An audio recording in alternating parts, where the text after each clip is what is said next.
Bau bensin menusuk hidung saat aku terbangun di jok angkot memeluk anak sulungku. Tiba-tiba kaca diketuk. "Ayah?" Dia bertanya dengan suara bergetar. "Mana apartemen mewah dariku?" Tangisku pecah. Mas Bayu dan ibu mertua mengusirku. Yah, mereka bilang aku cuma menumpang. Wajah ayah memerah padam. "Kemas barangmu. Ikut ayah sekarang." Hari itu, aku tahu mereka akan menyesal seumur hidup. Sebelum ceritanya dimulai, silakan tulis di kolom komentar dari daerah mana saja teman-teman yang menonton cerita ini. Dan dengar cerita sambil aktivitas apa? Nyapu, ngepel, tiduran, rebahan atau apa? Yuk kita simak ceritanya. Suasana di dalam apartemen lantai 15 itu terasa mencekam. Jauh lebih dingin daripada udara malam di luar sana. Marsha berdiri mematung di dekat pintu kamar utama. Tubuhnya masih terasa ngilu di sana-sini. Ia baru saja melahirkan anak keduanya 10 hari yang lalu. Jahitan bekas operasinya bahkan belum kering benar. Namun telinganya sudah harus mendengar caci maki yang menyayat hati. Di hadapannya, Hermin, ibu mertuanya, berdiri dengan tangan berkacak pinggang. Wajah wanita parubaya itu merah padam. Matanya menatap Marsha seolah menatap kotoran yang menempel di lantai porselen. Sementara Bayu, suami yang sudah dinikahi Marsha selama 5 tahun, hanya duduk diam di sofa kulit berwarna krem, sibuk memainkan ponselnya seolah keributan ini hanyalah angin lalu. "Kamu itu istri macam apa, hah?" Suara Hermin melengking tinggi, memantul di dinding-dinding apartemen yang mewah itu. "Disuruh bersihin dapur saja lelet. Lihat itu cucian piring menumpuk. Kamu pikir Bayu menikahimu biar kamu bisa ongkang-ongkang kaki jadi nyonya besar di sini?" Marsha menunduk, menelan ludah yang terasa pahit. "Bu, Marsha baru saja menyusui adik. Jahitan Marsha juga masih sakit kalau banyak gerak. Marsha cuma minta tolong Mas Bayu sebentar buat." "Heh," potong Hermin kasar.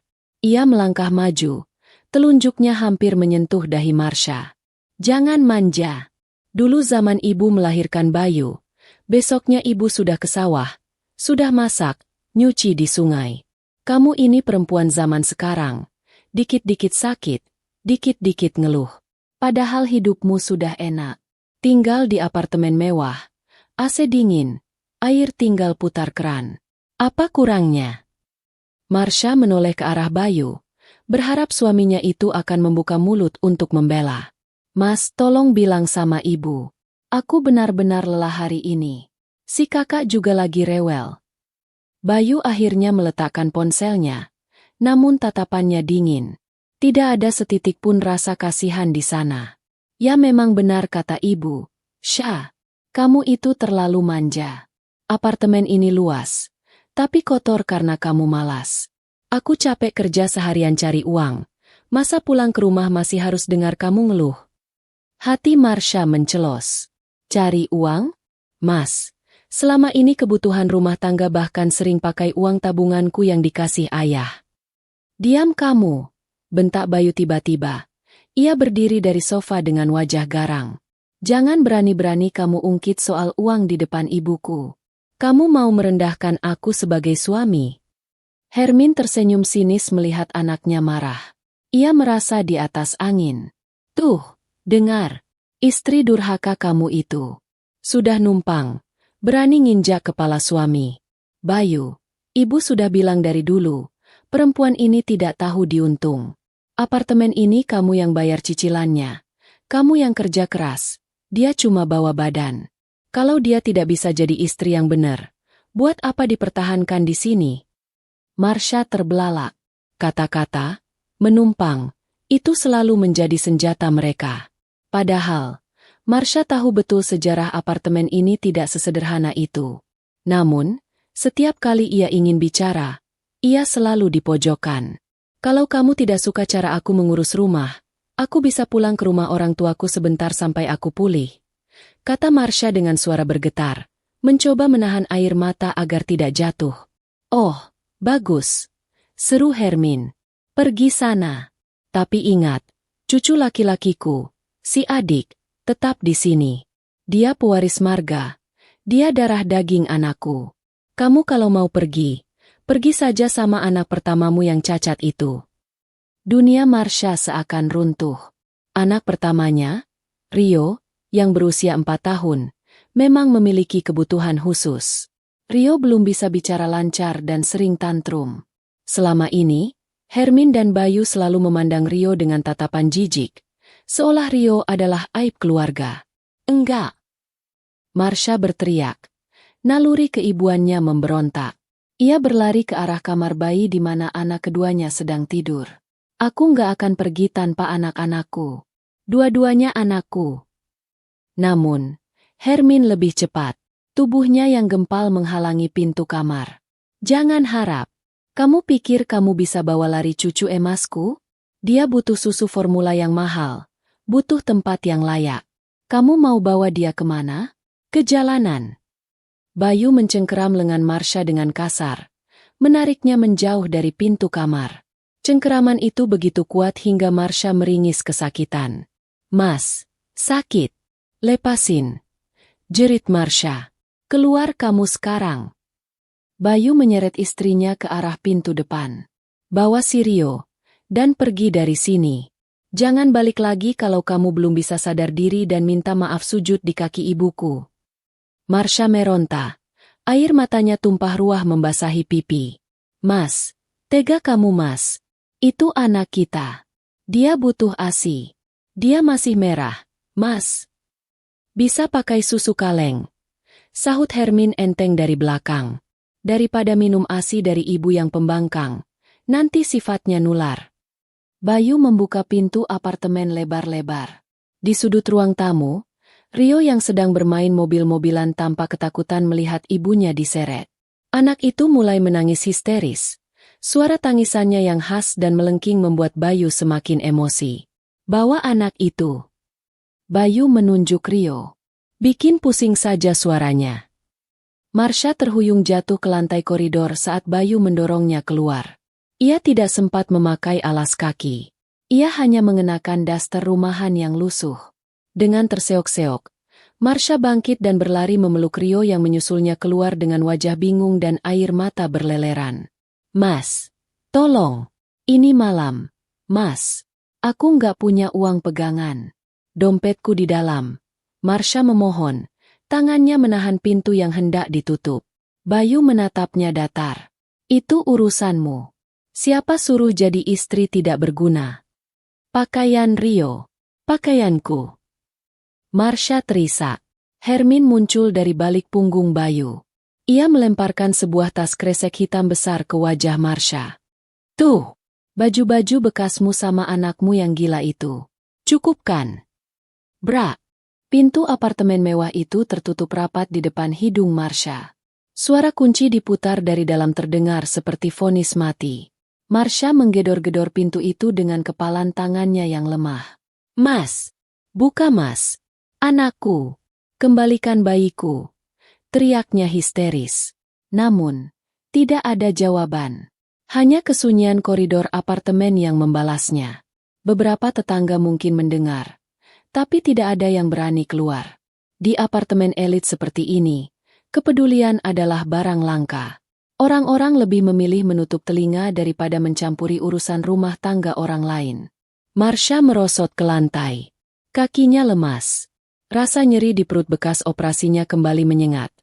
Tapi rasa sakit di hatinya jauh lebih parah. Ia mendengar suara tangisan bayi samar-samar dari dalam unit apartemen. Itu suara anak keduanya. Hatinya hancur berkeping-keping. Rio memeluk leher Marsha, menyembunyikan wajahnya di dada ibunya. Mama, atut. Mama. Racau anak itu terbata-bata. Marsha memeluk Rio erat-erat. Mencium puncak kepala anaknya yang berbau keringat masam. Ia harus kuat. Ia tidak boleh pingsan di sini. Ia meraba saku dasternya. Kosong. Tidak ada ponsel. Tidak ada dompet. Ia benar-benar diusir hanya dengan baju di badan dan satu kantong kresek berisi baju bekas yang dilempar mertuanya. Dengan sisa tenaga yang ada, Marsha menggandeng tangan Rio, berjalan tertatih menuju lift. Tatapan satpam di lobi bawah nanti pasti akan penuh tanda tanya. Tapi Marsha sudah tidak peduli lagi dengan harga dirinya. Yang ia pikirkan hanyalah bagaimana cara bertahan hidup malam ini dan bagaimana cara merebut kembali bayinya dari tangan manusia-manusia berhati iblis itu. Ini adalah titik terendah dalam hidup Marsha. Diusir seperti sampah oleh pria yang dulu berjanji akan menjaganya, dipisahkan dari bayi merahnya, dan dihina oleh mertua yang selama ini ia layani dengan tulus. Namun, di dalam hati Marsha yang hancur, ada secercah api kecil yang mulai menyala. Api kemarahan yang kelak akan membakar habis kesombongan Bayu dan Hermin. Angin malam menusuk hingga ke tulang sumsum. Marsha berjalan tanpa arah menyusuri trotoar yang mulai sepi. Rio sudah berhenti menangis, namun langkah kakinya semakin berat karena kelelahan. Anak itu terus merengek minta digendong, padahal jahitan di perut Marsha terasa seperti ditarik-tarik setiap kali ia melangkah, apalagi jika harus mengangkat beban. "Sabar ya, sayang. Sebentar lagi kita istirahat," bisik Marsha, menahan perih. Ia tidak tahu harus kemana. Pulang ke rumah orang tuanya di luar kota tidak mungkin dilakukan malam ini tanpa uang sepeser pun. Meminta tolong pada tetangga apartemen juga mustahil. Satpam lobi tadi bahkan menatapnya curiga saat ia keluar tanpa alas kaki yang layak, hanya memakai sandal jepit tipis milik tamu yang kebetulan ada di rak sepatu luar. Marsha teringat satu nama. Pak Ujang. Beliau adalah sopir angkot langganan yang sering mengantar Marsha ke pasar atau terapi Rio diam-diam saat Bayu tidak mau mengantar. Pak Ujang tinggal di pangkalan angkot yang tidak terlalu jauh dari kompleks apartemen, di sebuah lahan kosong yang dijadikan tempat parkir angkot-angkot tua. Dengan langkah tertatih, Marsha menyusuri jalanan aspal yang kasar. Kaki Rio yang tanpa alas mulai lecet, membuat Marsha akhirnya memaksakan diri menggendong anak itu di punggungnya. Meski keringat dingin mulai bercucuran menahan sakit. Sesampainya di pangkalan angkot yang remang-remang, Marsha melihat Pak Ujang sedang mengelap kaca mobil angkotnya yang berwarna biru kusam. "Pak Ujang," panggil Marsha lirih. Suaranya hampir hilang tertelan angin. Lelaki tua itu menoleh. Matanya membelalak kaget. Ia buru-buru melempar kain lapnya dan berlari menghampiri Marsha yang wajahnya pucat pasi seperti mayat. "Astagfirullah. Neng Marsha, kenapa malam-malam begini? Kenapa bawa Den Rio? Neng kan baru lahiran." Pak Ujang tampak panik melihat kondisi Marsha yang berantakan, mata sembab, dan daster yang kotor di bagian bawah. Tubuh Marsha limbung. Pak Ujang dengan sigap menahan bahunya dan membantu menurunkan Rio. "Duduk dulu, Neng, duduk di bangku sini." Setelah diberi segelas air mineral hangat oleh Pak Ujang, Marsha menceritakan semuanya dengan suara terputus-putus. Tentang pengusiran itu, tentang bayinya yang ditahan, tentang tuduhan keji mertuanya. Pak Ujang, yang hidup sederhana namun berhati emas, mendengarkan sambil mengepalkan tangan geram. Biadab bener si Den Bayu itu. Laki-laki macam apa nelantarin istri sama anak cacat begitu? Gerutu Pak Ujang. "Terus sekarang Neng mau kemana?" Marsha menggeleng lemah. "Saya nggak tahu, Pak. Saya nggak pegang uang sama sekali. Ponsel juga nggak dibawa." Pak Ujang menghela napas panjang. Ia merogoh saku celananya, mengeluarkan beberapa lembar uang ribuan yang lusuh. "Neng, Bapak juga lagi seret setoran. Tapi kalau Neng mau, malam ini tidur di angkot Bapak saja dulu. Bapak bisa tidur di pos ronda sama teman-teman sopir lain. Daripada Neng di jalanan, bahaya." Marsha menatap angkot tua itu. Joknya terbuat dari kulit sintetis yang sudah sobek di sana-sini. Baunya campuran antara bensin, keringat penumpang, dan debu jalanan. Jauh sekali dibandingkan dengan kasur spring bed empuk di apartemennya yang ber-AC. Namun, malam ini, angkot butut ini adalah satu-satunya istana yang mau menerima kehadirannya. "Makasih banyak, Pak." "Makasih." Marsha terisak, menyalami tangan Pak Ujang yang kasar. Malam itu, Marsha membaringkan Rio di jok panjang angkot. Ia melipat beberapa helai pakaian dari kantong kresek untuk dijadikan bantal bagi anaknya. Rio, yang sudah terlalu lelah, langsung tertidur pulas meski kakinya harus menekuk karena sempitnya ruang. Marsha duduk bersandar di dekat pintu angkot, menatap keluar jendela. Langit malam tampak kelabu. Di kejauhan, ia bisa melihat puncak gedung apartemen tempat ia tinggal sebelumnya. Lampu-lampu di gedung itu berkelap-kelip indah, kontras sekali dengan kegelapan di dalam angkot ini. Ia membayangkan Bayu sekarang pasti sedang tidur nyenyak di kamar yang sejuk, mungkin sambil memeluk guling, tanpa sedikit pun memikirkan apakah istri dan anaknya masih hidup atau sudah mati kedinginan di jalan. Bayangan itu membuat dada Marsha sesak. Rasa sakit fisik akibat operasi sesar kini bercampur dengan rasa sakit pengkhianatan yang luar biasa. "Maafin Mama, Rio," bisik Marsha sambil mengelus rambut anaknya yang lepek keringat. "Mama belum bisa kasih tempat yang enak buat kamu." Nyamuk mulai berdatangan, mendengung di telinga. Marsha sibuk ngibas-ngibaskan tangan, menjaga agar Rio tidak digigit. Bau bensin yang menyengat membuat perutnya mual, mengingatkannya bahwa ia belum makan malam. Tapi rasa lapar itu tertutup oleh rasa perih di hatinya. Ia teringat bayinya. Apakah bayi itu menangis? Apakah Hermin memberinya susu dengan benar? Bagaimana jika bayi itu sakit? Pikiran-pikiran buruk menghantui Marsha, membuatnya tidak bisa memejamkan mata sedetik pun. Di tengah keheningan malam, Marsha merenungi nasibnya. Selama 5 tahun menikah, ia selalu berusaha menjadi istri yang penurut. Ia menyembunyikan sifat asli Bayu dan mertuanya dari orang tuanya sendiri demi menjaga nama baik suami. Ia selalu berkata pada ayahnya bahwa Bayu adalah suami yang bertanggung jawab, bahwa apartemen itu dibeli dengan hasil kerja keras Bayu, sebuah kebohongan yang diminta Bayu untuk menjaga harga diri lelaki itu di depan mertua. "Bodoh, aku bodoh sekali," rutuk Marsha pada dirinya sendiri.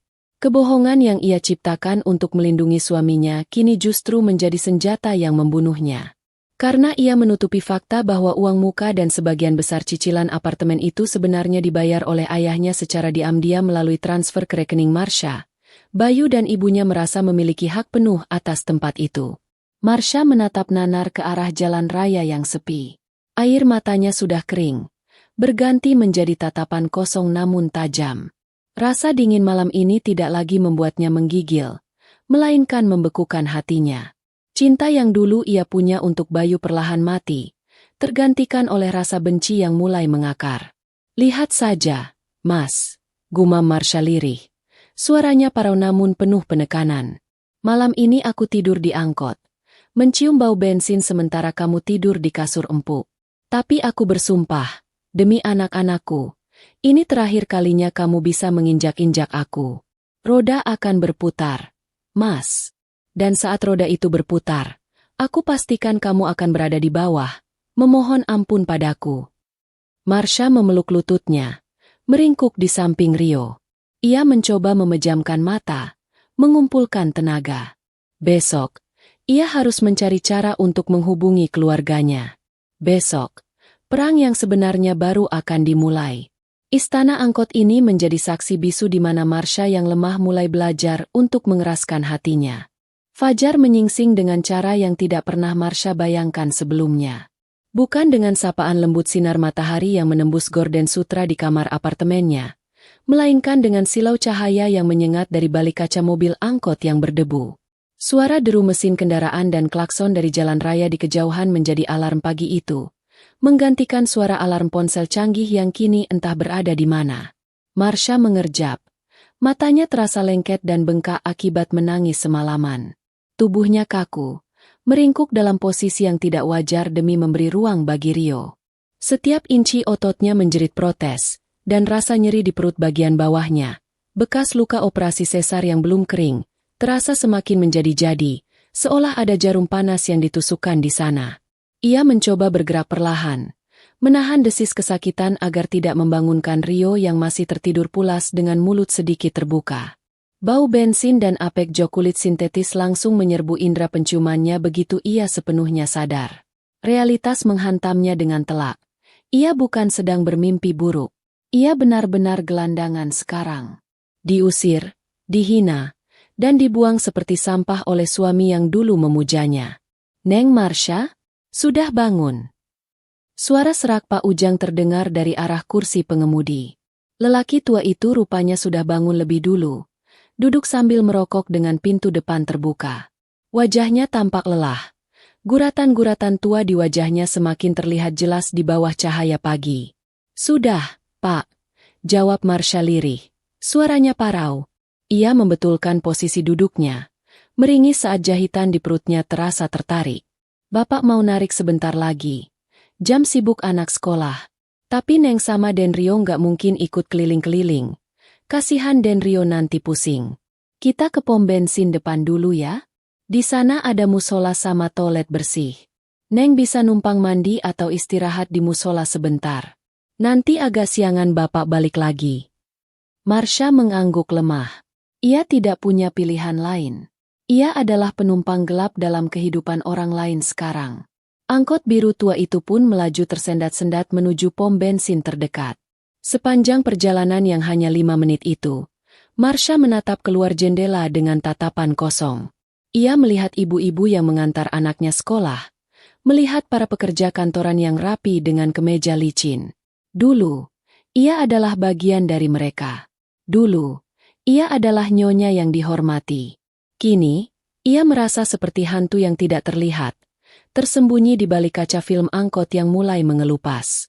Sesampainya di pom bensin, Pak Ujang memarkirkan angkotnya di sudut area parkir yang agak sepi, dekat dengan musola. Neng, ini ada uang sedikit, 20.000. Buat beli sarapan Denrio atau beli sabun. Pak Ujang menyodorkan uang kertas yang sudah lecek. Marsha ingin menolak. Harga dirinya berontak. Namun, perut Rio berbunyi nyaring dalam tidurnya. Marsha menelan ludah, menyingkirkan gengsinya demi sang anak. Pak, saya janji akan ganti berlipat-lipat nanti kalau saya sudah bangkit. Terima kasih banyak, Pak Ujang. Pak Ujang tersenyum tulus, menepuk bahu Marsha pelan sebelum kembali ke kursi kemudi dan melajukan angkotnya mencari penumpang, meninggalkan Marsha dan Rio di area pom bensin itu. Marsha membangunkan Rio dengan lembut. Anak itu merengek, bingung kenapa tidurnya tidak nyaman dan kenapa ia tidak berada di kasurnya yang empuk. Marsha harus membujuknya dengan susah payah agar mau diajak ke toilet umum. Dengan langkah tertatih, Marsha memandikan Rio ala kadarnya di wastafel toilet umum, mengabaikan tatapan jijik dari beberapa pengguna toilet yang melihat penampilannya yang lusuh. Setelah itu, mereka duduk di teras musola. Marsha membelikan roti dan susu kotak untuk Rio dengan uang pemberian Pak Ujang. Sementara ia sendiri hanya meminum air keran yang ia tampung di botol bekas. Ia tidak lapar. Rasa sakit hatinya jauh lebih mendominasi daripada rasa lapar fisiknya.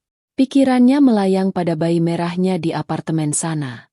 Apakah ia sudah dimandikan? Apakah Hermin tahu cara merawat tali pusar yang belum puput? Ketakutan itu membuatnya mual. Matahari mulai meninggi. Panas mulai terasa menyengat kulit.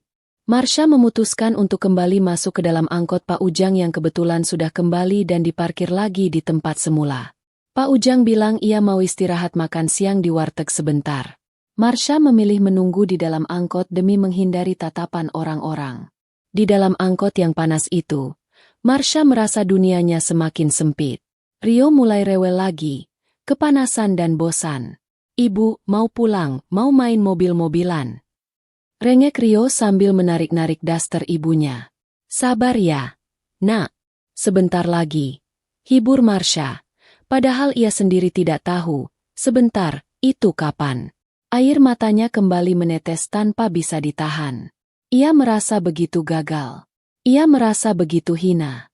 Tiba-tiba, sebuah mobil sedan hitam mengkilap masuk ke area pom bensin dan parkir tepat di sebelah angkot butut itu. Marsha menunduk. Tidak ingin orang di dalam mobil mewah itu melihat betapa menyedihkan dirinya. Ia memeluk Rio, menyembunyikan wajahnya di bahu anaknya. Tok, tok, tok. Kaca jendela angkot di samping Marsha diketuk. Ketukan itu tegas. Namun ada keraguan di sana. Jantung Marsha berhenti berdetak sejenak. Apakah itu petugas keamanan yang mengusirnya? Atau mungkin Bayu yang datang untuk mengejeknya lagi? Dengan tangan gemetar, Marsha memberanikan diri menoleh perlahan ke arah jendela. Dunia seakan berhenti berputar. Di sana, di balik kaca yang berdebu, berdiri sosok laki-laki parubaya dengan kemeja batik yang rapi. Wajahnya yang biasanya tenang kini dipenuhi dengan campuran ekspresi yang sulit dijelaskan. Terkejut, marah, dan hancur. Itu ayah. Mata Marsha membelalak. Bagaimana ayah bisa ada di sini? Ia belum menghubungi siapapun. Ayah membuka pintu angkot dengan kasar, seolah tidak sabar memastikan penglihatannya. Begitu pintu terbuka, udara panas angkot bertukar dengan udara luar. Namun yang Marsha rasakan hanyalah hawa dingin dari tatapan ayahnya yang menelusuri penampilannya dari ujung kepala hingga ujung kaki. Mata tua itu melihat daster Marsha yang kotor, kaki Rio yang lecet, dan wajah putrinya yang sembab dan pucat. "Marsha?" Suara ayah terdengar bergetar hebat, seperti menahan tangis yang akan meledak. Pertahanan Marsha runtuh seketika. "Ayah!" Ayah tidak langsung memeluknya. Ia mencengkeram pinggiran pintu angkot. Buku-buku jarinya memutih. Tatapannya tajam menusuk mata Marsha. Dengan suara yang tertahan namun penuh penekanan, ayah bertanya, kalimat yang langsung menohok jantung Marsha. "Mana apartemen mewah dariku? Kenapa putriku tidur di jok angkot seperti gelandangan?" Tangis Marsha pecah, meledak begitu saja seperti bendungan yang jebol. Ia menghambur keluar, jatuh berlutut di aspal panas di kaki ayahnya, memeluk kaki laki-laki yang selama ini ia bohongi demi menjaga kehormatan suaminya. "Ampun, Yah, maafin Marsha." Isaknya histeris. Rio yang melihat ibunya menangis ikut menangis keras, membuat suasana di pom bensin itu menjadi pusat perhatian. Ayah membungkuk, menarik bahu Marsha agar berdiri. Ia tidak peduli dengan orang-orang yang menonton. Ia menangkup wajah putrinya dengan kedua tangannya yang gemetar. Jawab ayah, "Nak, mana suamimu? Kenapa kamu di sini?" "Mas Bayu dan ibu mertua mengusirku." Yah, Marsha tersedu-sedu, menumpahkan kebenaran yang selama ini ia simpan rapat-rapat. "Tadi malam, aku diusir cuma pakai baju di badan. Bayiku ditahan sama mereka. Mereka bilang aku cuma menumpang di apartemen itu. Mereka bilang aku istri tidak berguna." Wajah ayah berubah warna. Dari pucat karena syok, menjadi merah padam karena amarah yang memuncak. Urat-urat lehernya menonjol. Rahangnya mengeras. "Menumpang?" Ulang ayah dengan nada rendah yang mengerikan. "Mereka bilang kamu menumpang di rumah yang aku beli dengan keringat darahku." Marsha mengangguk lemah. "Mereka tidak tahu. Yah, Mas Bayu selalu bilang ke ibunya kalau apartemen itu hasil kerjanya. Aku disuruh diam, aku bodoh. Yah, aku diam saja biar Mas Bayu dihargai ibunya." Ayah memejamkan mata sejenak, menarik napas panjang, lalu membukanya lagi. Kali ini, tidak ada lagi kesedihan di matanya. Yang ada hanyalah kilatan baja yang dingin dan tegas. Ia melihat ke arah Pak Ujang yang berdiri canggung di dekat angkot. Rupanya, Pak Ujanglah yang diam-diam menghubungi ayah lewat telepon wartel saat Marsha sedang di toilet tadi pagi. Pak Ujang masih menyimpan nomor telepon rumah orang tua Marsha yang pernah ia catat dulu saat mengantar Marsha pulang kampung. Ayah mengangguk terima kasih pada Pak Ujang, lalu kembali menatap Marsha. "Kemas barangmu." "Tidak, tinggalkan saja kain lab buruk itu," kata ayah tegas sambil menendang kantong kresek hitam berisi baju bekas pemberian mertua Marsha. "Bawa Rio masuk ke mobil ayah. Sekarang." "Tapi ya bayiku, adik masih di sana." Marsha meratap. Matanya menatap ke arah gedung apartemen di kejauhan. "Kita akan ambil bayimu. Kita akan ambil semuanya." Suara ayah terdengar mutlak. Tidak bisa dibantah. "Tapi sekarang kamu butuh dokter. Kamu pendarahan. Nak, lihat kakimu." Marsha menunduk dan baru menyadari ada darah yang merembes mengalir di betisnya. Jahitan operasinya rupanya terbuka atau mengalami infeksi karena aktivitas berat dan stres yang ia alami. Seketika itu juga, pandangan Marsha mengabur. Tubuhnya limbung. Dengan sigap ayah menangkap tubuh putrinya sebelum menghantam aspal. Hari itu, di tengah hiruk-pikuk pom bensin yang panas, Marsha merasakan pelukan pelindung yang sudah lama hilang. Pelukan seorang ayah yang siap menghancurkan dunia demi putrinya. "Mereka sudah membangunkan macan tidur, Sha," bisik ayah di telinga Marsha yang setengah sadar. "Hari ini, aku pastikan mereka akan menyesal seumur hidup karena sudah membuat air matamu jatuh." Bau antiseptik rumah sakit perlahan menyadarkan Marsha. Ia membuka mata dan menemukan dirinya berbaring di ranjang yang empuk dengan selimut tebal yang hangat. Ruangan itu hening dan sejuk, sangat kontras dengan kepanasan dan kebisingan yang ia rasakan beberapa jam lalu. Di sofa sudut ruangan, Rio sedang tidur pulas, diselimuti jaket milik ayah. Dan di samping ranjangnya, ayah duduk di kursi, menatapnya dengan pandangan yang sulit diartikan.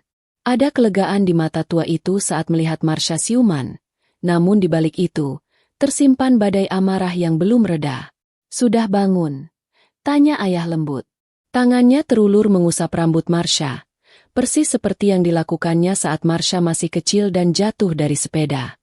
Marsha mencoba duduk, namun rasa nyeri di perutnya menahannya. "Jangan banyak gerak dulu. Dokter bilang jahitanmu infeksi dan ada sedikit robekan. Kamu harus istirahat total beberapa hari," cegah ayah. "Rio aman. Dia sudah makan banyak tadi." Air mata kembali menggenang di pelupuk mata Marsha. "Yah, maafin Marsha. Marsha ngecewain ayah. Marsha gagal jadi istri, gagal jadi ibu." "Stop," potong ayah tegas. Ia menarik kursinya lebih dekat. "Kamu tidak gagal. Kamu cuma terlalu baik sama orang jahat. Dan kebaikanmu itu dimanfaatkan oleh bajingan seperti Bayu." Ayah mengambil sebuah tas kerja kulit yang ia taruh di lantai, membukanya, dan mengeluarkan sebuah map berwarna coklat. Ia meletakkan map itu di pangkuan Marsha. "Buka," perintah ayah. Dengan tangan gemetar dan diinfus, Marsha membuka map itu. Di dalamnya terdapat beberapa dokumen penting. Sertifikat hak milik atas satuan rumah susun, kwitansi pembayaran lunas, surat perjanjian jual-beli. Mata Marsha membelalak saat membaca nama yang tertera di kolom pemilik pada sertifikat itu. Marsha Anindita. Bukan Bayu Pratama. Bukan pula nama ayahnya. Tapi namanya sendiri. "Yah, ini." Marsha tergagap, menatap ayahnya bingung. "Tapi Mas Bayu bilang." Mas Bayu bilang sertifikatnya atas nama dia karena dia yang mengurus KPR-nya. Dia bilang uang yang ayah transfer waktu itu cuma pinjaman lunak untuk uang muka. Ayah mendengus kasar. Tawa sinis keluar dari bibirnya. "Pinjaman lunak? KPR? Marsha, dengar ayah baik-baik. Apartemen itu ayah beli tunai. Cash. Tidak ada KPR. Tidak ada cicilan ke bank. Uang yang setiap bulan kamu transfer ke rekening Bayu dengan alasan bantu bayar cicilan, itu masuk ke kantong pribadinya. Dia menipumu mentah-mentah." Dunia Marsha seakan berputar. Selama 5 tahun ini, ia hidup dalam skenario kebohongan yang dirancang suaminya dengan sangat rapi. Ia ingat betul bagaimana Bayu dengan wajah memelas meminta Marsha mentransfer gaji bulanannya, sebelum Marsha berhenti kerja, dan uang kiriman ayah untuk membayar cicilan apartemen. Bayu bahkan sering marah-marah jika Marsha telat mentransfer, mengatakan kalau pihak bank sudah menelepon. "Tapi, kenapa ayah nggak pernah bilang?" tanya Marsha lirih. "Karena kamu yang minta, Sha," jawab ayah dengan nada sedih. "Kamu ingat sebelum menikah? Kamu memohon sama ayah agar tidak menyinggung soal harga apartemen di depan Bayu, karena dia laki-laki yang punya harga diri tinggi. Kamu bilang, biarkan Mas Bayu merasa dia yang bertanggung jawab, yah.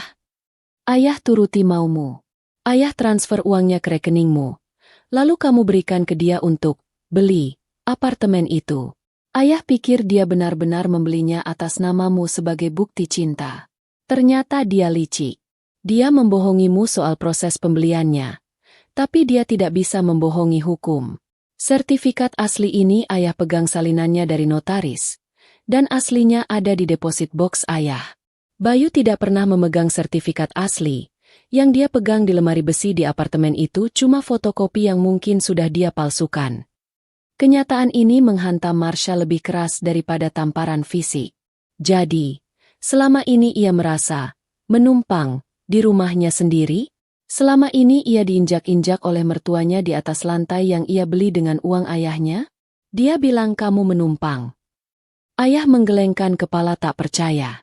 Laki-laki macam apa yang tinggal di rumah istrinya, makan dari uang istrinya, tapi berlagak seperti raja dan mengusir pemilik aslinya. Kemarahan mulai menjalar di nadi Marsha, menggantikan rasa sedih yang mendu. Bayangan wajah sombong Hermin saat mengusirnya, Wajah angkuh Bayu saat menutup pintu, semuanya berputar di kepala Marsha. Mereka tidak hanya jahat, mereka adalah pencuri. Mereka adalah benalu yang lupa diri. Sekarang kamu tahu posisimu, Sha, kata ayah, menatap tajam ke dalam mata putrinya. Kamu bukan korban yang tidak berdaya. Kamu adalah pemilik sah istana itu. Mereka yang menumpang. Mereka yang benalu. Dan sekarang, benalu itu sudah berani melukai inangnya. Marsha mengepalkan tangannya di atas selimut. Rasa sakit di perutnya seolah hilang, tergantikan oleh adrenalin yang membara. Ia melihat Rio yang tertidur pulas di sofa. Anak itu tidak bersalah, tapi harus tidur di angkot karena kebodohan ibunya yang terlalu naif. Dan bayinya yang masih merah ada di tangan monster-monster itu. Yah, panggil Marsha. Suaranya kini terdengar berbeda. Tidak lagi bergetar, tidak lagi lemah. Ada ketegasan baru yang muncul di sana. Aku mau ambil anakku. Aku mau mereka keluar dari rumahku. Ayah tersenyum tipis. Senyum yang penuh kebanggaan sekaligus intimidasi. Itu yang mau ayah dengar. Tapi kita tidak akan datang ke sana dengan tangan kosong dan emosi meledak-ledak seperti orang pasar. Kita akan datang dengan cara yang elegan dan mematikan. Ayah mengeluarkan ponselnya, lalu menekan sebuah nomor. Halo, Pak Herman? Siapkan tim pengacara terbaik Bapak. Kita punya kasus penelantaran anak, KDRT psikis, dan penipuan penggelapan aset. Ya, korbannya anak saya. Saya mau somasi dilayangkan besok pagi. Dan satu lagi, hubungi kenalan Bapak di kepolisian. Saya butuh pengawalan untuk eksekusi pengambilan hak asuh anak besok. Marsha mendengarkan percakapan itu dengan jantung berdebar kencang. Ia menyeka air mata terakhir yang menetes di pipinya. Mulai detik ini, tidak ada lagi Marsha yang cengeng. Tidak ada lagi Marsha si istri penurut yang bodoh. Ayah menutup teleponnya dan kembali menatap Marsha. Istirahatlah malam ini. Kumpulkan tenagamu. Makan yang banyak. Besok, kita akan buat kejutan untuk suamimu yang terhormat itu. Marsha mengangguk mantap. Ia memandang keluar jendela rumah sakit. Langit sore mulai berwarna jingga, mirip dengan warna langit saat ia diusir kemarin. Namun perasaannya kini berbeda 180 derajat. Kemarin ia merasa dunia berakhir. Hari ini ia merasa dunia baru saja dimulai. Terima kasih, Yah, bisik Marsha. Sama-sama. Nak, ingat satu hal. Ayah menggenggam tangan Marsha erat. Air mata wanita itu mahal.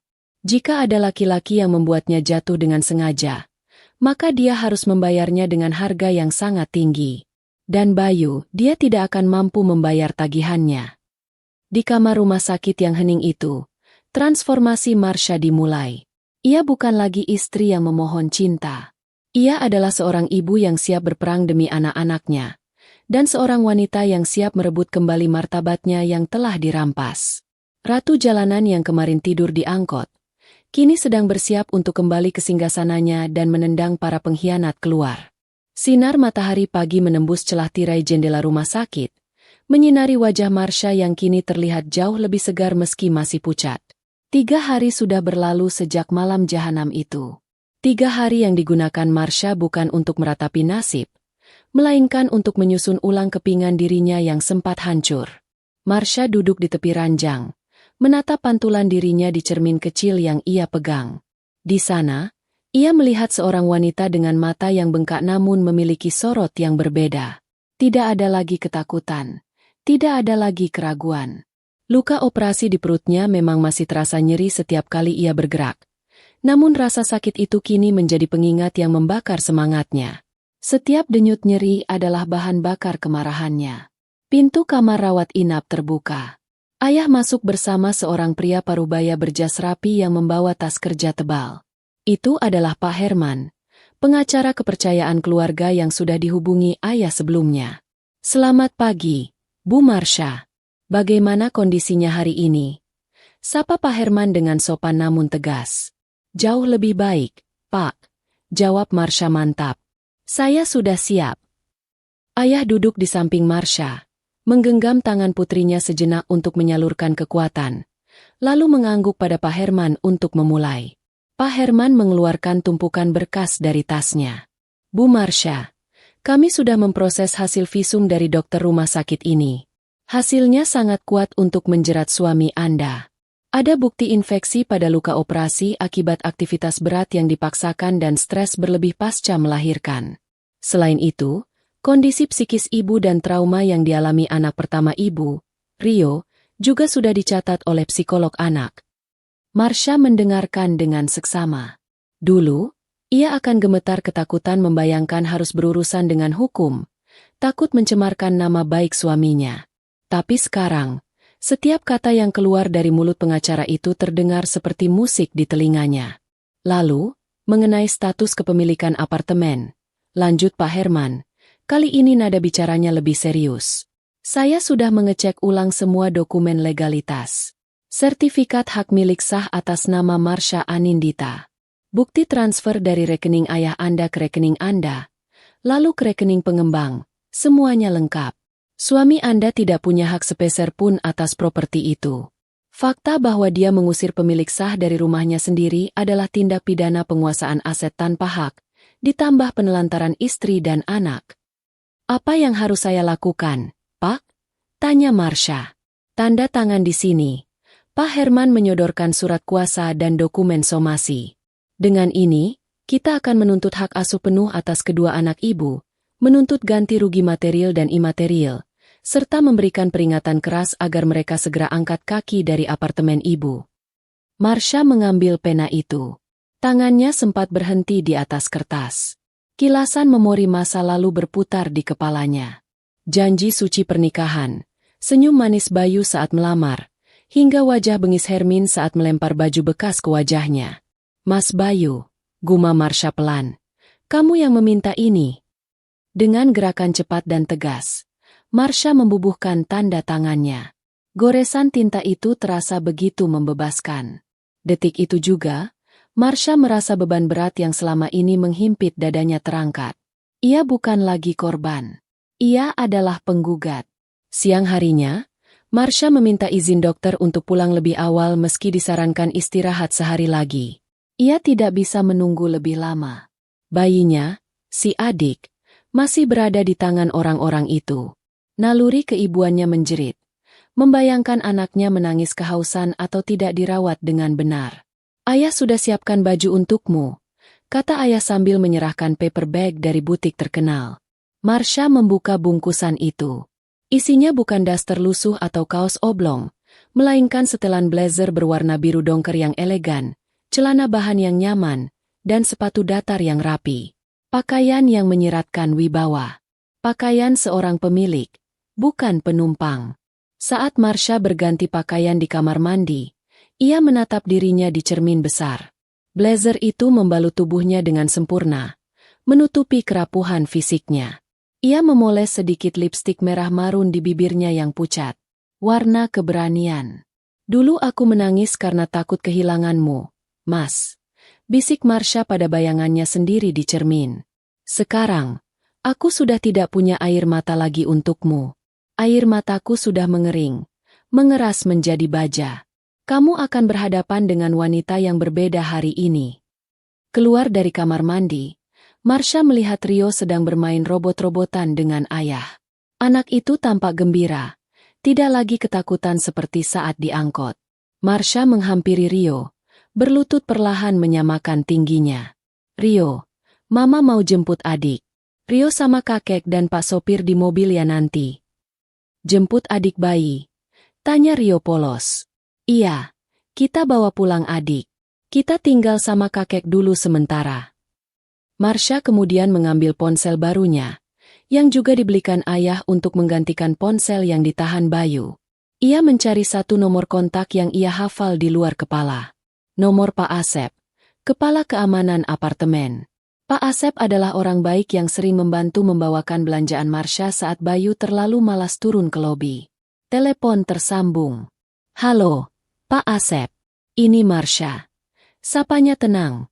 Bu Marsha. Astaga, Ibu kemana saja? Saya dengar keributan 3 hari lalu. Tapi pas saya naik, Ibu sudah tidak ada. Pak Bayu bilang ibu kabur dari rumah. Suara Pak Asep terdengar panik dan khawatir. Saya tidak kabur, Pak. Saya diusir, jawab Marsha lugas. Pak Asep, saya butuh bantuan Bapak. Tolong amankan rekaman CCTV koridor lantai 15 dan lobi utama pada tanggal dan jam kejadian saya keluar. Jangan sampai dihapus. Saya akan datang sebentar lagi bersama polisi dan pengacara. Hening sejenak di ujung telepon.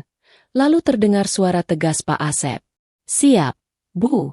Kurang ajar betul kalau ibu sampai diusir begitu. Rekaman aman, Bu. Kebetulan saya yang pegang kuncinya. Saya tunggu ibu di lobi. Marsha menutup telepon. Ia menarik napas panjang, mengisi paru-parunya dengan keberanian. Ia menoleh pada ayah yang sudah berdiri siap dengan kacamata hitamnya. Terlihat gagah dan mengintimidasi. Sudah siap, Nak? Tanya ayah. Sangat siap.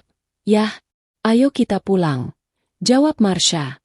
Perjalanan menuju apartemen terasa berbeda kali ini. Marsha duduk di kursi belakang mobil ayah yang nyaman, memandang jalanan Jakarta yang macet. Di belakang mobil mereka, mobil Pak Herman dan sebuah mobil patroli polisi mengikuti. Iring-iringan kecil yang membawa misi besar. Jantung Marsha memang berdetak kencang. Tapi bukan karena takut. Itu adalah adrenalin seorang prajurit yang akan turun ke medan perang. Ia mengingat kembali rasa dingin jok angkot, bau bensin yang menyengat, dan tangis Rio yang kelaparan.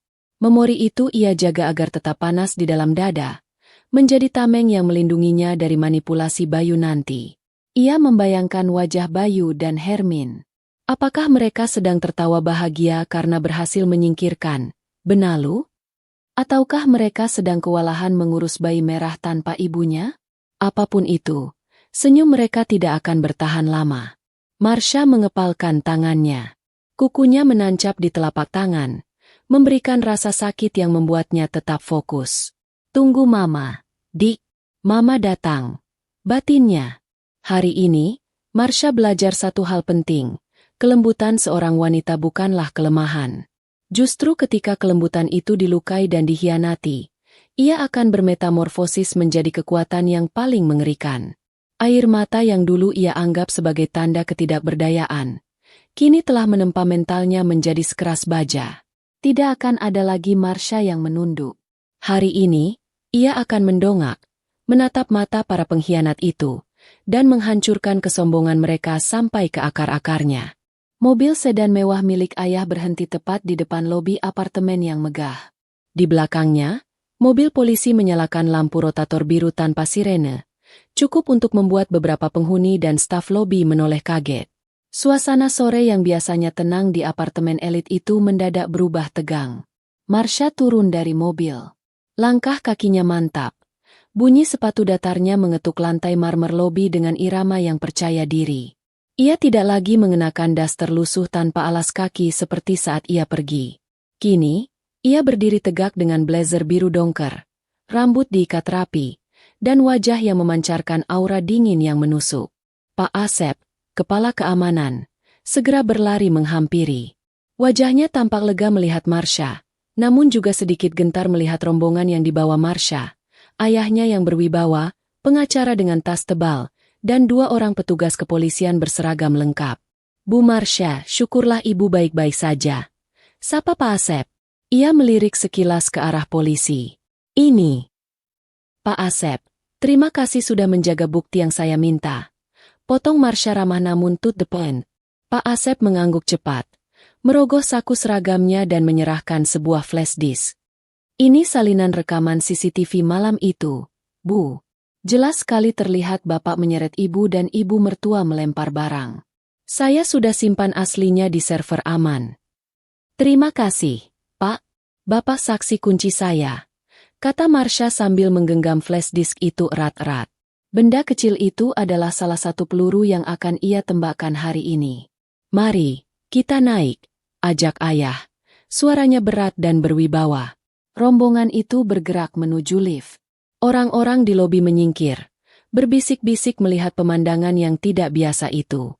Marsha menatap angka digital di atas pintu lift yang berganti satu persatu. Lantai 10, 12, 14. Setiap tingkatan lantai membawa Marsha semakin dekat pada masa lalunya yang kelam, sekaligus masa depannya yang baru. Dadanya bergemuruh, namun wajahnya tetap datar, tak terbaca. Ting! Pintu lift terbuka di lantai 15. Lorong apartemen itu sepi dan dingin. Karpet tebal meredam suara langkah kaki mereka. Marsha berjalan paling depan, memimpin jalan menuju unit nomor 1508. Unit yang sertifikatnya atas nama dirinya. Semakin dekat ke pintu, Marsha bisa mendengar suara-suara dari dalam. Suara tangisan bayi yang melengking dan parau. Itu suara adiknya. Hati Marsha teriris. Tangisan itu terdengar lelah, seolah bayi itu sudah menangis berjam-jam tanpa henti. Kemudian terdengar suara bentakan Hermin. "Diam! Diam tidak kamu! Dasar bayi cengeng! Mirip ibunya!" Lalu suara Bayu yang terdengar frustrasi. "Bu, susunya sudah dikasih belum? Berisik banget kepalaku pusing." "Sudah. Dia nggak mau dot. Maunya nenen ibunya." "Salah kamu ngusir Marsha buru-buru. Harusnya tunggu anak ini agak besar sedikit." Darah Marsha mendidih mendengar percakapan itu. Jadi, penyesalan mereka bukan karena rasa bersalah, tapi karena kerepotan? Tangan Marsha gemetar karena marah, bukan karena takut. Ia menoleh pada polisi di belakangnya, memberi isyarat. Tanpa memencet bel, Marsha membiarkan polisi mengetuk pintu dengan keras. "Dok! Dok! Dok! Buka! Polisi!" Suara di dalam seketika senyap. Hening yang mencekam. Terdengar langkah kaki tergesa mendekati pintu. Suara kunci diputar, dan pintu terbuka sedikit. Wajah Bayu muncul di celah pintu, terlihat kusut, matanya merah kurang tidur, dan ia hanya mengenakan kaos oblong serta celana pendek. "Siapa sih ganggu?" Kalimat Bayu terhenti di tenggorokan. Matanya membelalak lebar saat melihat siapa yang berdiri di hadapannya. Marsha. Tapi bukan Marsha yang ia kenal. Bukan istri yang biasa menunduk takut. Wanita di depannya menatapnya dengan tatapan yang bisa membekukan neraka. Di belakang Marsha, berdiri mertuanya yang ia takuti, pengacara, dan polisi. "Ma. Marsha." Bayu tergagap. Wajahnya seketika pucat pasi seperti kain kafan. Ia mundur selangkah, hampir tersandung kakinya sendiri. Marsha tidak menjawab. Ia mendorong pintu itu hingga terbuka lebar, memaksa Bayu mundur lebih jauh. Marsha melangkah masuk ke dalam apartemennya sendiri tanpa melepaskan sepatunya. Ia menginjak lantai ruang tamu yang bersih itu dengan sepatu luarnya, sebuah simbol bahwa ia tidak lagi menghormati aturan-aturan konyol yang dibuat mertuanya di rumah ini. Pemandangan di dalam sungguh kacau. Ruang tamu berantakan dengan kaleng susu formula, popok bekas berserakan di meja, dan bau tidak sedap menguar di udara. Di sofa, Hermin sedang berusaha menenangkan bayi yang menangis, namun caranya kasar, mengguncang-guncang bayi itu dengan emosi. Melihat Marsha masuk diikuti polisi, Hermin ternganga. Guncangannya berhenti. Mulutnya terbuka menutup seperti ikan mas koki kekurangan oksigen. Kamu." Hermin menunjuk Marsha dengan tangan gemetar. "Berani-beraninya kamu bawa polisi ke sini. Istri durhaka." Marsha tidak menggubris teriakan Hermin. Matanya terkunci pada bayi merah di gendongan mertuanya. Tanpa bicara sepatah kata pun, Marsha berjalan lurus ke arah Hermin. Tatapannya begitu tajam dan mengintimidasi hingga Hermin, yang biasanya garang, merasa ciut dan refleks memundurkan tubuhnya. "Serahkan anakku," suara Marsha rendah, tapi bergema penuh kuasa di ruangan itu. "Ini cucuku. Hak asuh ada di tangan bapaknya." Serga Hermin mencoba bertahan, meski suaranya bergetar. "Hak asuh." Pak Herman maju selangkah, membuka map di tangannya. Berdasarkan pasal 330 KUHP dan UU Perlindungan Anak, tindakan memisahkan bayi yang masih menyusui dari ibunya secara paksa, apalagi disertai penelantaran, adalah tindak pidana. "Serahkan bayi itu sekarang, atau ibu kami bawa ke kantor polisi saat ini juga atas tuduhan penculikan dan penganiayaan anak." Wajah Hermin berubah menjadi abu-abu. Ia menatap Bayu meminta pertolongan, Tapi Bayu sendiri sedang berdiri mematung di pojok ruangan, diawasi oleh 2 polisi bertubuh tegap. Dengan gerakan kaku, Hermin menyerahkan bayi itu. Marsha segera mendekap anaknya. Tangisan bayi itu berangsur mereda begitu mencium aroma tubuh ibunya yang familiar. Marsha mencium kening anaknya yang terasa hangat demam. Air matanya menetes satu, tapi ia segera menghapusnya. Marsha berbalik menghadap Bayu dan Hermin. Kini, dengan bayi di pelukannya, ia merasa lengkap. Ia merasa tak terkalahkan. Mas Bayu, panggil Marsha dingin. Bayu menelan ludah. Syah, kita bisa bicara baik-baik. Nggak perlu bawa polisi. Kita suami istri. Syah, ibu cuma emosi kemarin. Diam, bentak Marsha. Suaranya menggelegar, membuat Bayu tersentak kaget. Jangan sebut kata suami istri lagi. Jijik aku mendengarnya. Marsha memberi isyarat pada Pak Herman. Sang pengacara menyerahkan amplop coklat tebal kepada Bayu. Apa ini? Tanya Bayu dengan tangan gemetar. Somasi, jawab Marsha. Dan surat gugatan cerai. Cerai. Bayu tertawa sumbang, mencoba meremehkan situasi meski lututnya gemetar. Kamu mau cerai? Yakin? Kamu mau hidup di mana? Di kolong jembatan?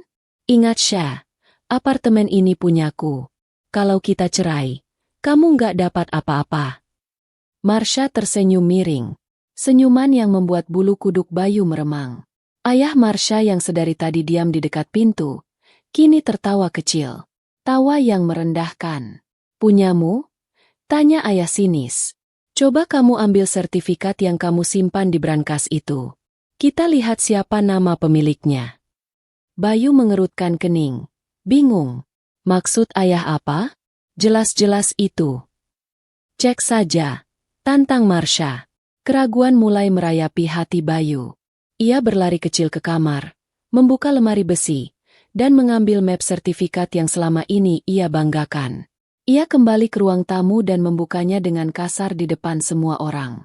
Ia membaca nama yang tertera di sana. Lalu membacanya lagi. Dan lagi. Matanya melotot. Seolah bola matanya akan keluar. Wajahnya yang pucat kini berubah menjadi merah padam karena malu dan syok. Marsha. Anindita? Desisnya tak percaya. Ia menatap ibunya. Lalu menatap Marsha. Ini palsu kan? Kamu memalsukannya. Itu asli, bodoh, sahut ayah tajam. Aku membeli apartemen ini tunai atas nama putriku. Uang yang kamu minta setiap bulan untuk cicilan, itu uang jajanku untuk putriku yang kamu gelapkan. Kamu pikir aku sebodoh itu membiarkan properti miliaran rupiah atas nama laki-laki yang kerjanya cuma main game dan menyuruh istrinya jadi pembantu? Kenyataan itu menghantam Bayu dan Hermin seperti truk tronton. Apartemen mewah yang selama ini mereka banggakan, tempat mereka merasa berkuasa, ternyata bukan milik mereka. Merekalah yang menumpang. Merekalah yang parasit. Hermin merosot duduk di sofa. Kakinya lemas. Jadi kita tinggal di rumah Marsha? Benar, jawab Marsha lantang. Kalian tinggal di rumahku. Makan dari uang ayahku. Dan kalian berani mengusirku?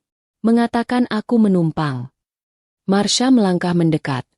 Matanya menatap tajam ke manik mata suaminya yang ketakutan. Dengar baik-baik. Bayu, aku memberimu waktu. Bukan karena aku baik, tapi karena aku ingin melihatmu menderita pelan-pelan membereskan barang-barangmu. Bersiaplah untuk sidang. Aku akan mengambil semuanya. Hak asuh Rio, hak asuh adik, dan ganti rugi atas setiap tetes keringat dan air mataku yang jatuh di lantai ini. Dan ibu, Marsha menoleh pada Hermin. Jangan harap ibu bisa melihat cucu ibu lagi. Nenek yang tega membuang cucunya ke jalanan tidak pantas dipanggil nenek. Syah, tolong Syah jangan begini. Bayu mencoba meraih tangan Marsha. Air mata buaya mulai keluar. Aku hilaf. Syah, aku masih sayang kamu. Jangan sentuh aku. Marsha menepis tangan Bayu dengan jijik.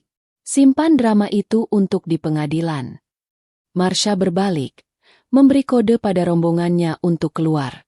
Ia sudah mendapatkan apa yang ia inginkan hari ini, anaknya, dan harga dirinya. Ia meninggalkan Bayu dan Hermin yang hancur dalam kebisuan ruang tamu apartemen mewah itu. Saat pintu apartemen tertutup di belakangnya, Marsha menarik napas lega. Ia mendekap bayinya erat-erat. Aroma tubuh anaknya adalah kemenangan yang paling manis. Di dalam sana, Bayu dan Hermin kini sedang merasakan neraka yang sesungguhnya. Neraka ketakutan akan masa depan yang suram. Tamu tak diundang itu telah datang, dan dia telah mengambil alih kendali permainan. Ruang sidang pengadilan agama itu terasa sesak oleh ketegangan, meski pendingin ruangan berdengung halus berusaha mendinginkan suasana. Hari ini adalah hari penentuan. Setelah berminggu-minggu proses mediasi yang alot dan gagal total karena Marsha menolak mentah-mentah segala bentuk rujuk, sidang pembuktian dan putusan akhirnya digelar. Marsha duduk di kursi penggugat dengan punggung tegak. Ia mengenakan kemeja putih bersih dan celana bahan hitam. Rambutnya disanggul rapi. Tidak ada lagi jejak wanita yang menangis di dalam angkot. Di sebelahnya, Pak Herman tampak tenang sambil membolak-balik berkas tebal yang menjadi senjata mereka.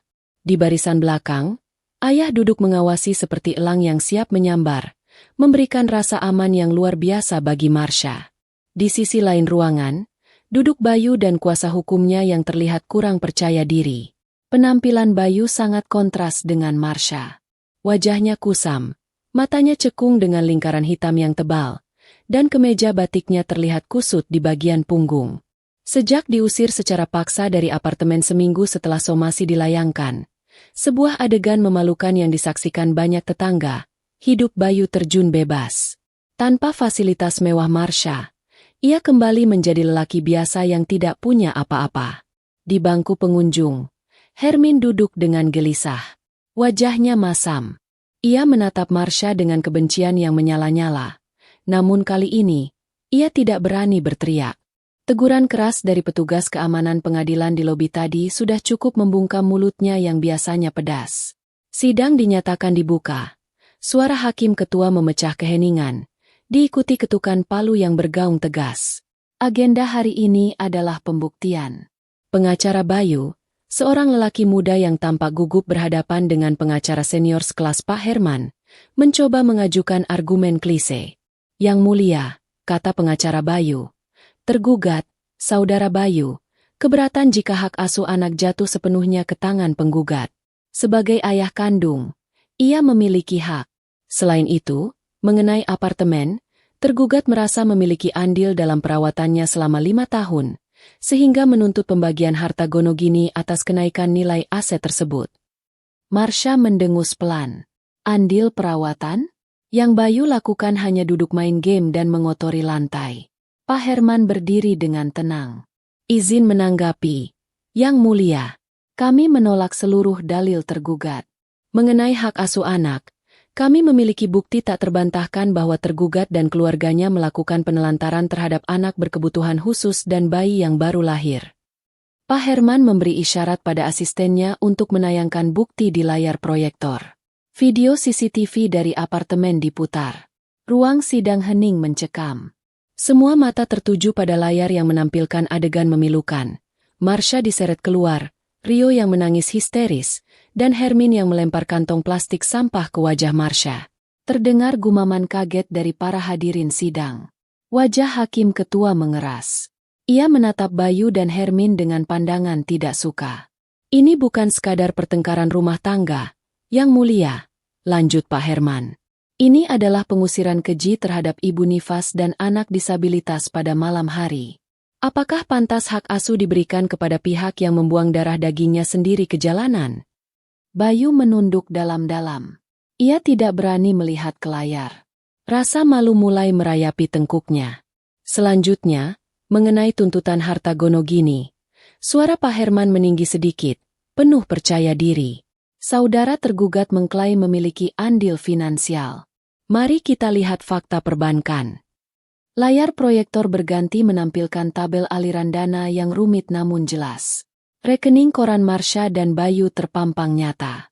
Yang mulia, apartemen dibeli tunai oleh ayah penggugat atas nama penggugat sebelum pernikahan dicatatkan secara negara, sehingga itu adalah harta bawaan, bukan harta bersama. Adapun uang yang selama ini diklaim tergugat sebagai cicilan yang ia bayar, faktanya adalah uang yang ditransfer oleh penggugat dari uang ayahnya ke rekening tergugat. Lalu tergugat hanya meneruskannya untuk membayar tagihan listrik dan air, sisanya digunakan untuk gaya hidup pribadi. Data transaksi kartu kredit Bayu dibuka. Pembelian voucher game jutaan rupiah, belanja online barang elektronik mewah, hingga tagihan makan di restoran mahal bersama teman-temannya. Semua menggunakan uang yang seharusnya untuk kebutuhan rumah tangga. Jadi, siapa yang menafkahi siapa di sini? Tanya Pak Herman retoris, menatap tajam ke arah Bayu. Tergugat tidak hanya gagal sebagai kepala keluarga, tetapi juga melakukan penggelapan dana rumah tangga dan manipulasi psikologis terhadap istrinya. Skakmat. Hakim ketua menoleh pada Bayu. Saudara tergugat, apakah Anda memiliki bukti bantahan atas data rekening ini? Apakah Anda punya bukti slip gaji atau penghasilan pribadi yang Anda gunakan untuk membeli apartemen tersebut? Bayu terdiam. Mulutnya terkunci rapat. Keringat dingin mengalir di pelipisnya. Ia tidak punya apa-apa. Selama ini ia bekerja serabutan dengan gaji kecil yang bahkan tidak cukup untuk membeli bensin mobilnya sendiri. Gaya hidup mewahnya 100% disokong oleh pinjaman dari Marsha yang tak pernah ia ganti. Saya. Bayu tergagap. Jawab yang jelas. Bentak hakim anggota. Tidak ada, Yang Mulia. Cicit Bayu pelan.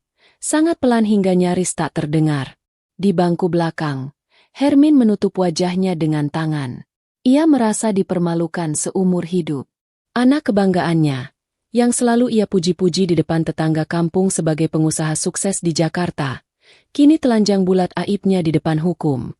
Ternyata anaknya hanyalah benalu yang hidup dari ketiak istri. Setelah musyawarah singkat majelis hakim, putusan akhirnya dibacakan. Setiap kata yang keluar dari mulut hakim terasa seperti pukulan palu godam bagi Bayu dan ibunya. Mengadili, suara hakim menggema. Mengabulkan gugatan penggugat untuk seluruhnya. Menjatuhkan talak 1 bain syugra tergugat terhadap penggugat. Menetapkan hak asuh kedua anak jatuh sepenuhnya kepada ibu, penggugat, dengan memberikan akses terbatas kepada ayah kandung di bawah pengawasan. Menolak tuntutan harta gonogini dari tergugat. Menghukum tergugat untuk membayar nafkah iddah dan mut'ah sebesar 50 juta rupiah, serta nafkah anak sebesar 5 juta rupiah per bulan di luar biaya pendidikan dan kesehatan. Mata Bayu melotot mendengar angka itu. 5 juta? Yang Mulia, saya tidak punya uang sebanyak itu. Saya sekarang pengangguran. Seru Bayu tanpa sadar, memotong pembacaan putusan. Hakim menatapnya dingin. Itu bukan urusan pengadilan. Saudara laki-laki yang sehat jasmani, bekerjalah. Jika saudara lalai, hukum pidana penelantaran anak menanti Anda. Tok. Palu diketuk 3 kali. Putusan sah. Marsha menghela napas panjang. Beban di pundaknya luruh seketika. Ia menoleh ke arah ayahnya yang tersenyum bangga sambil mengacungkan jempol. Saat sidang bubar, Bayu mencoba mendekati Marsha di lorong keluar. Wajahnya memelas. Tak ada lagi arogansi. Syah, tolong Syah. 50 juta? Dari mana aku dapat uang segitu? Kamu tahu kan kondisiku sekarang. Ibu juga lagi sakit-sakitan karena stres.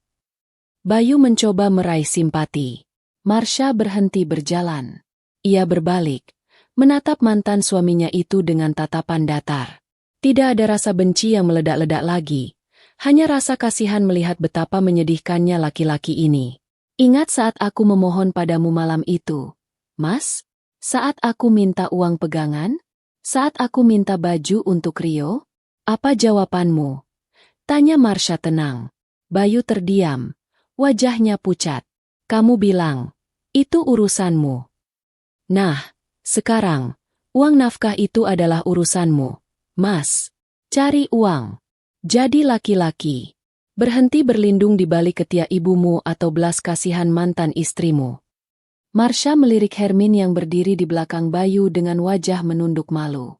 Wanita tua itu tidak berani menatap mata Marsha. Kesombongannya hancur lebur.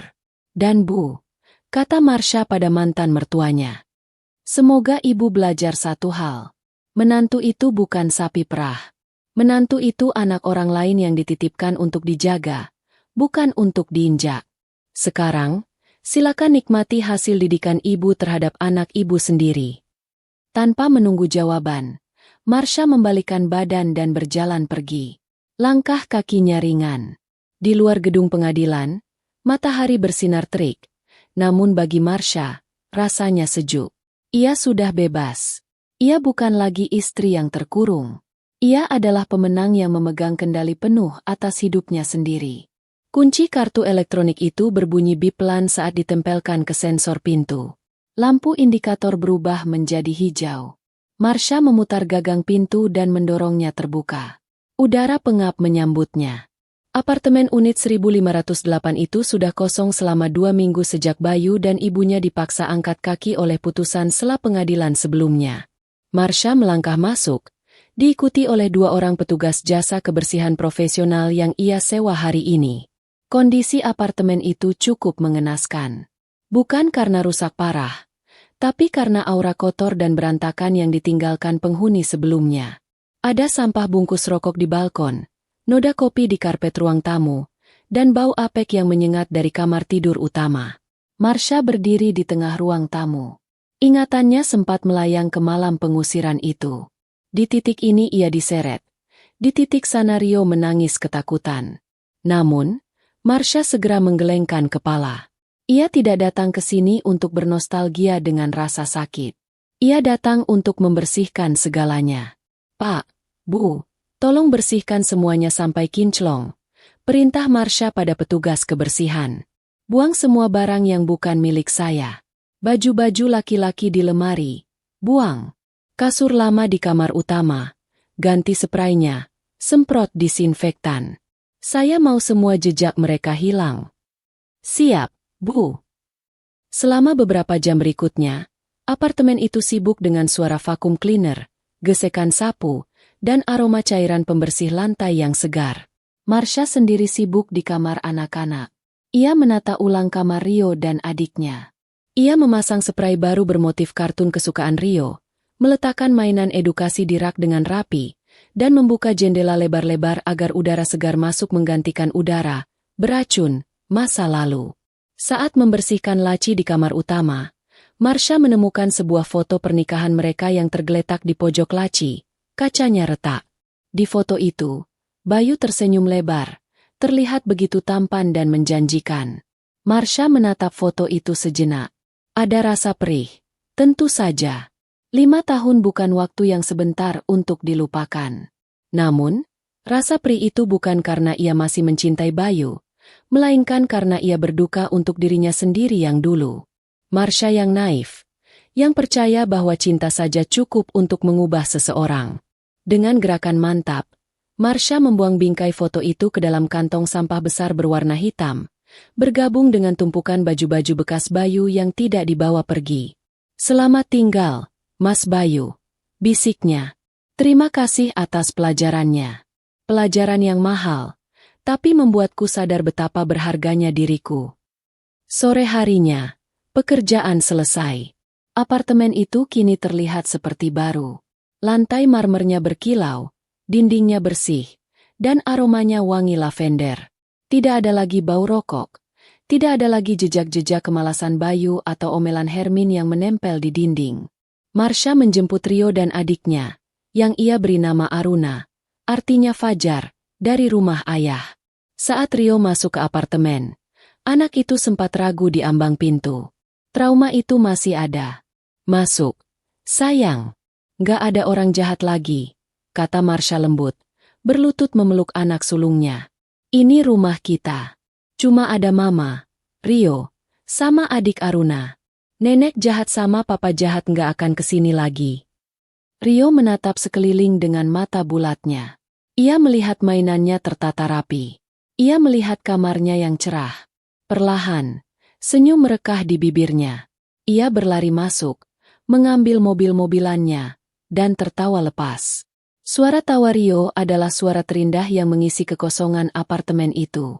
Malam itu, setelah menidurkan kedua anaknya, Marsha tidak langsung tidur.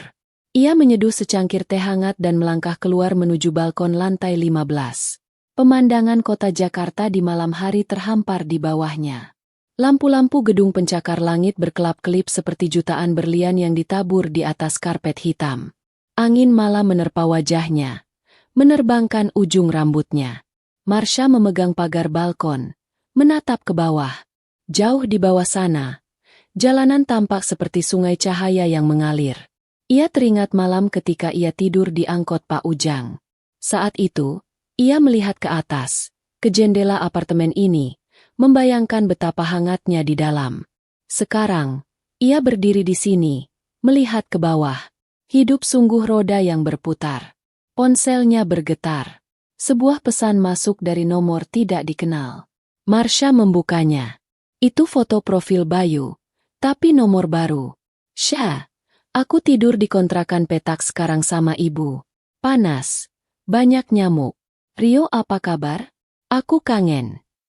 Marsha membaca pesan itu tanpa ekspresi. Ia tidak merasakan kepuasan dendam yang meledak-ledak. Hanya rasa iba yang dingin. Bayu dan ibunya kini menuai apa yang mereka tanam. Mereka yang dulu menghina angkot dan kemiskinan, kini merasakan sendiri betapa kerasnya hidup tanpa privilese. Mereka yang dulu membuang keluarga demi ego, kini sendirian dalam kesusahan. Marsha tidak membalas pesan itu. Ia memblokir nomornya. Ia tidak punya waktu untuk meladeni masa lalu. Energinya kini hanya untuk masa depan, membesarkan Rio agar menjadi laki-laki yang bertanggung jawab, tidak seperti ayahnya. Membesarkan Aruna agar menjadi wanita yang tangguh dan mandiri, seperti ibunya. Ia mengangkat cangkir tehnya, seolah bersulang pada bulan yang menggantung di langit. Untuk Marsha yang baru, gumamnya pada angin malam. Kamu bukan ratu jalanan lagi. Kamu adalah ratu di istanamu sendiri. Marsha berbalik, meninggalkan balkon dan menutup pintu kaca geser itu rapat-rapat. Ia berjalan masuk ke dalam kehangatan rumahnya, tempat anak-anaknya tidur dengan damai. Besok adalah hari baru. Fajar akan menyingsing, membawa cahaya harapan yang tidak akan pernah padam lagi. Perjalanan panjang dari korban menjadi pemenang telah selesai. Namun perjalanan hidupnya sebagai wanita merdeka baru saja dimulai.